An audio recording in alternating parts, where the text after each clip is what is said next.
អឺម៉ែវាព្រីភ្លើងដូចអាចដាក់ពេជ្រឲ្យ200ពេជ្រទៀតគ្នាយើងមក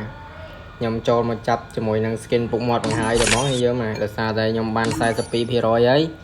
នៅខ្វះតែ8%ទៀតគឺខ្ញុំនឹងទទួលបាន skin មួយនៅក្នុងចំណោម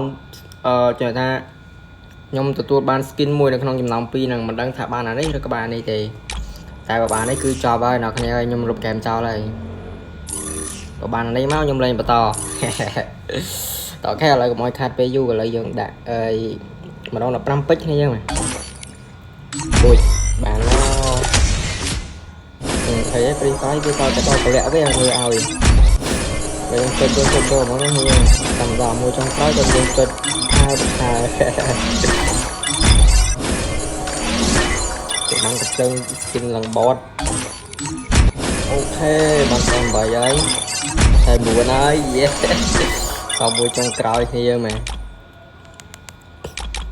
អូខេសំមួយចុងក្រោយតើបានដែរទេពងចាប់យូរហើយគ្នាយើងមែនបានមកយីមែនបាននឹងអែមយ៉ាងណាទេដាក់អស់ពេជ្រច្រើនហើយគ្នាយើងបានមក